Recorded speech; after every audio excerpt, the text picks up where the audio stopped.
Welcome unique movie in a world where humanity has been pushed to the brink of extinction. One man, Robert Neville, stands alone against the darkness in the desolate streets of New York City. He battles for survival and for a cure. I Am Legends. When the last man on Earth is not alone, Dr. Crippen is interviewed on television regarding her remarkable breakthrough. She has altered the measles virus genetically to target malignant cells. She elaborates that all the cancer patients subjected to her remedy have thus far recuperated. The scene transitions to 3 years afterward. New York City appears deserted and barren, lacking any human presence. Vegetation, blanket streets, and structures. Deserted vehicles flank the expressways, and the metropolis remains eerily quiet. It appears as though doomsday has unfolded. Robert Neville was driving through the deserted city, accompanied by Sam. His dog herd of deer leap across his path, and he follows them, give chase at speed.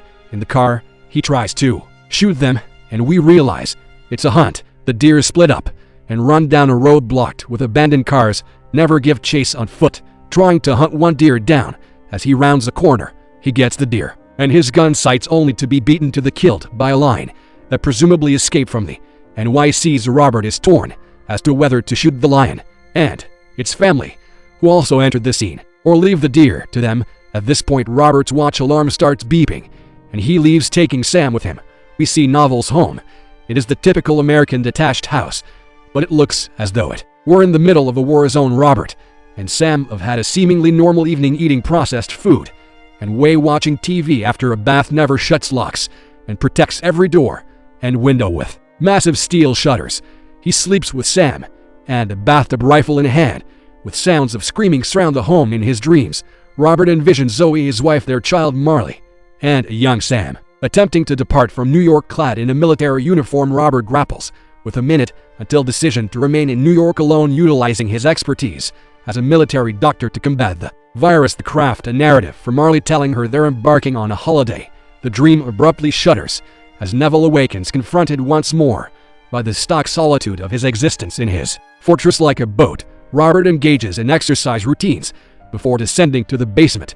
How, using a compact yet sophisticated laboratory inside, he dedicates himself to ongoing experiments aimed at formulating a vaccine for the virus responsible for decimating humanity. Among the multitude of vaccine interactions, he's administered one among countless others to a group of mice, observing their reactions in pursuit of a potential remedy. Most of the mice exhibit intense agreement. One stands apart, displaying an unexpected docility level. Take note of this exceptional mouse, identifying the particular compound as a promising candidate for human trials. Later, Robert goes to a video rental store where he talks to some mannequins he has set up. His only form of contact with a human form. It seems he has created a game for himself to prevent madness from taking him. He later visits some condo flats nearby, searching for supplies, and coming upon a room with a bed surrounded by plastic wrap, and another room with 2 cribs. We see the pain in his eyes as he empathizes with the loss of loved ones. Later, we hear the radio message Neville has created and place over all AM radio frequencies. It says that he's alive, and then we'll be waiting for more survivors of the docks of the bay. At midday every day, Sam spots a deer again, so Robert and Sam go after it. The deer runs into an old building at ground level, and Sam goes after it. But Robert has tried to hold Sam back. Robert enters the building. His Sam will not return of his own accord. Carefully, Robert searches the dark and rooms. He finds the corpse of the deer and Sam hiding under an old desk. An infected male then leaps out of the darkness to attack Robert and is shot dead. Both Sam and Robert start running away through the building. Some more of the infected appear and chase them. He fights them all, and both are able to get out of the building. The leader of the infected cannot run after them because his skin burns as soon as he comes in contact with the sunlight, and after screaming at Never, he retreats back to the safety of the darkness. Soon afterwards, Robert set a trap to catch one of the infected. He succeeds and takes the captured female infected home to his lap. He tries the vaccine that made the mouse less aggressive, but it fails, and the woman flatlined. He revives her with an adrenaline shot and continues to adapt his serums in the hope of finding a cure. Throughout the night, he revisits haunting memories of the past, witnessing his wife and child desperate attempt to flee the chaos of New York during its evacuation. The dreams vividly replay the panic and terror that engulfed the streets as citizens frantically sought escape. Before the infected seized control, Neville awakens. Once more, his countenance Etched with profound sorrow, the next morning, he remembers it's his birthday. When he goes to the video store, he finds his mannequins had been moved during the night. The infected have get the same trap he organized for them the previous day.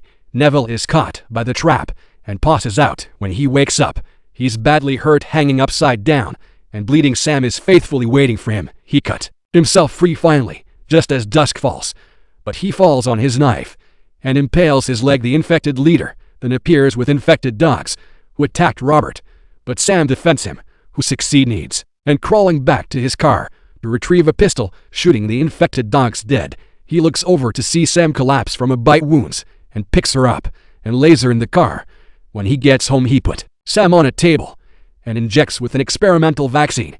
The vaccine fails, and helping Sam, as Never realizes her hair begins to fall out, she attempts to bite him, so he is forced to kill her by strangling her. If she struggles in his arms, tears stream down his cheeks as he says goodbye to his only friend.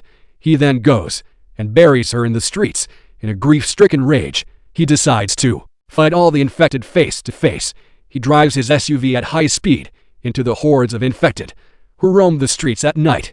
He nearly runs off the end of the pier and crashes. The infected overturn his SUV just as he is about to die. A bright light shines on him, and he blacks out.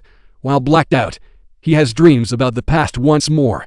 This time, he dreams of the helicopter his wife and child used to escape New York. As it takes off at a nearby helicopter, was attacked by infected and crashes into the helicopter. Carrying his family, he wakes up in a high house to Shrek playing on the TV, and stitches in his knife while the people who rescued him, or Anna and her son Ethan, who have heard Robert's radio message and went to find him the previous day, and explains a plan to leave New York and go to a colony of immune survivors in Vermont. Robert, however, insists that he wants to be left alone and that he doesn't believe that such a place exists. As evening descends, Robert becomes aware of the infected launching an assault on the house. Their numbers have swelled as they trailed Anna from her previous rescue mission of Robert. Despite the robust fortifications, the sheer volume of infected overwhelms the defenses, breaching the shutters and infiltrating the residence. In a frantic retreat, Robert, Anna, and Ethan seek refuge in the basement laboratory. During the hectic fight, Robert has time to realize that the infected female he had pictured earlier and tested the virus vaccine on has come back to her human form.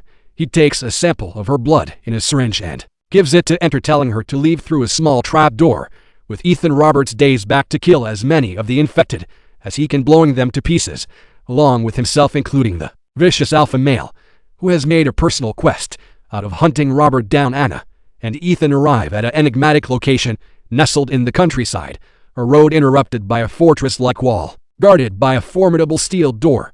Within this enclosed haven, a community of human survivors thrives. Anna presents the syringe containing the antidote to the leader of the secluded enclave, and, trusting them with a potential cure, her voice narrates, speaking of the legend, that Robert Neville has become big of hope and resilience in the face of devastation, remembered for his valiant efforts and sacrifices in the fight against the virus. Alternate ending. During the fight between Robert and the infected, Robert realizes that the infected female he had captured earlier and tested the virus vaccine on has come back to her human form. Alpha Vampire makes cracks in the glass chamber in shape of a butterfly, indicating he wants the female back. Robert removes her drug drip and moves her outside the glass chamber, saying that he's listening to God. The Alpha Vampire directs other vampires not to attack Robert, who now vaccinate the female to return her to vampire form. The Alpha Vampire picks her up and leaves with other vampires, while Robert says sorry to them for killing some vampires and his experiments. Robert subscribe and press the bell so you don't miss any updates.